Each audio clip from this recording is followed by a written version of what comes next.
Hey, beauties. How are you guys? I'm going to wait till you guys come in. Please excuse my video cam quality. My MacBook, um, the new one, has unexpectedly stopped working. So I'm on my iMac, and the camera is a little bit older, but the information is the same. The information is the same. So I'm going to wait till a couple people come in. Actually, I'm not because my children are on their way home. And so I'm going to give you the information and you can watch the replay. And you can also DM me or message me, send me an email, of course. Um, but I'm just going to get this out because I've been talking about it all week about the importance of planning your launches. If you're one of the entrepreneurs or businesses that do things seasonally, this is mainly for products, but this is the same strategy in terms of services. If you're one of those businesses that operate off of seasonal offers and products, you got to plan them. I mean, this is 2025. We cannot continue to be in the season of what we're releasing and trying to market it in 2 weeks and expect like some grand result to happen. Now, if you can do that, if you have that kind of following where you could plan, market, and launch something in 3 weeks, then okay, you don't even need this training. But since most of us are not there, you need this training. Are you at the stage in your business where you feel like your effort is not reflected in your sales? That is not necessarily a kick at your offer or the product. You probably have great products. You probably have a great offer. You probably have great ideas. But are you giving are you giving yourself time to properly plan them? One, research them, plan them, launch them, and then make the money? You might not be. And if you're not doing that, I kind of want to talk about today very quickly though, again, because I also have to teach the actual training. I have to teach the training right after this. But I want to go into how you can stop leaving money on the table with your handmade products or your service-based business while you're using the seasonal offering kind of change strategy.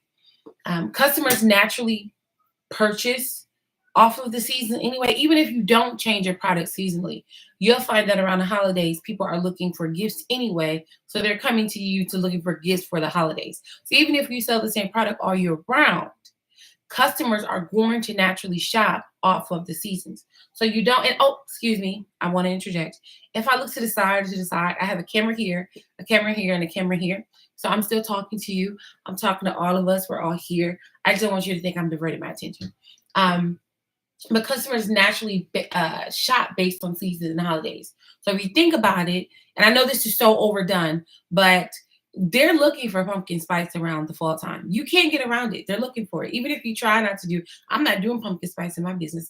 That's your business and you can do that. But somebody come to you looking for something pumpkin. They're just going to. It's just natural customer behavior. They're looking for refreshing type of sweet smelling fruity stuff in the summer. They're looking for florals in springs. If your business isn't aligning with those opportunities or maximizing on those opportunities, you're missing out on money. And I don't want you to do that. We're not doing that this year. Seasonal planning isn't just for big companies. Honestly, I think it benefits smaller companies more because we're more in control of, I guess, the prototypes. When you have a product, you have to send it off to get made, and you can make a certain amount of quantities. You're limited on how many different variations that you can do. But because you're a handmade business, you actually have all the power in the world. It can help you not only boost your sales, but start to predict your income. And that's how you really start to generate a lot of revenue. When you can start learning the patterns, learning your peak season, learning the things you need to do to be able to predict your income. Let's just go over 2 to 3 quick concrete tips and benefits of seasonal planning. The first one being the sense of urgency. I think if you have a product-based business or you have a business at all, you know about creating a sense of urgency. If you don't, you just send me an email immediately. But you creating a sense of urgency is big in seasonal planning. When customers know that something is only available for a short amount of time, they're more likely to buy it quickly. If they know that you sell the same thing next season, they'll say, "Oh, I'll call you back, or I'll get around to it. I'll do it next time. Or I'll do it when I have a little more money." But if they know that your product or service is only available for a short amount of time, they're more likely to purchase now. whenever they're ready. Think about holiday collections. People buy because they know it won't be around after December. Sometimes stuff goes on clearance, but that stuff is not guaranteed, and people want their stuff when they want their stuff. So creating that sense of urgency and making it more likely for the customer to purchase now is a lot more profitable and a lot more predictable for your business.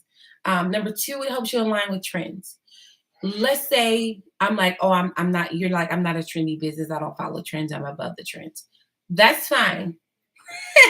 That's fine. But you're missing out on the money or that's going to be there anyway. Like I said earlier, before we even got into the concrete things that really allow you to use this seasonal product strategy. Staying on top of seasonal trends allow you to create products that people were already looking for. Like you can have your collection, but people are already looking for certain seasonal trends. So it's almost like a little like lead generation. You know what I mean? Like it could be your loss leader. It doesn't necessarily have to be something that makes you a ton of money, because your ton of money might actually be your core product or your core service. But to get, I'm doing a little like teaser to get a certain customer, to maximize the amount of people watching your business, to generate some buzz around your business. Seasonal products can help you a lot. Like I said earlier, in the spring, people are going to look for floral. In the summer, people are going to look for fruity. And if you can deliver exactly what they want, they'll choose your business, and they'll also start aligning with your actual core product, maybe the products or services that are not seasonal. It's a win-win for you either way. And lastly but not least, it makes marketing easier. I was one of those businesses, and that was like a decade ago, but it's still very relevant because I still see it. So my mentees say in the middle of the season, I'm going to come up with this, and I'm going to market it in 2 weeks. I'm going to send out an email blast. That's not enough time to market your service. And I know that even if sometimes you do make some money for it, it's a lot less predictable. And I'm all about teaching and empowering, okay, manageable ways to run your business. I'm not at the stage where I have 11 employees, but I have quite a bit. And there has to be systems and expectations and roles and SOPs. There has to be things here for me to be able to be a mom, a wife, and a founder. So when you plan your seasonal launches, your marketing is a lot more intentional and impactful. If you're trying to squeeze in a month's worth of marketing in 2 weeks, it's just not going to happen. You'd like it to happen, and you're hopeful, and you're like, yeah, I'm going to make sure I get it. And no, no, no, no. Even if you have millions of followers, no, no, no. You can tease your upcoming launch. You can build the excitement. You can align your messaging with seasonal themes. You can do all of that if you give yourself enough time. You need time. Life is stressful enough. We don't have to go on all the stuff that's in the news. Try, try, try making your business a lot more predictable. See how much more manageable it is, and see how much more money you make. If you need help, or you feel like you need more direction on getting started with seasonal launches, feel free to send me a message. Feel free to send me a DM. Leave a comment if you're watching the playback to this.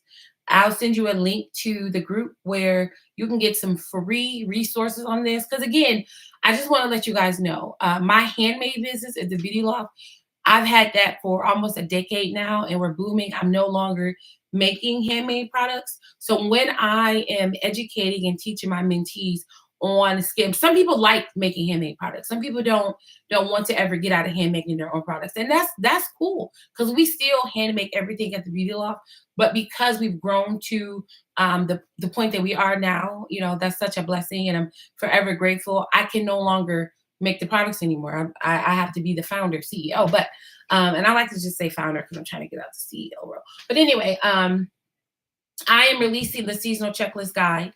Send me a message if you want it. Drop a DM if you need it, and get the help that your handmade business needs to really succeed and to move forward and make as much money as you want to make. Because I get it, some of our businesses are passion businesses, but the rule of thumb of business is to make some money. The rule of thumb of business is to make money. And if you feel like your business is not reflecting the effort that you put in. You're like, I stayed up all night long and I'm planning these collections and they do not sell. It could be one of the three things I just mentioned. Are you giving yourself enough time to market them? Are you? Are you aligning them with things that are already kind of seasonal? You know, somebody just said,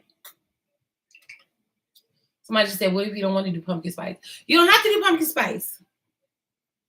I said that, y'all. If you don't want to do pumpkin spice, you don't have to.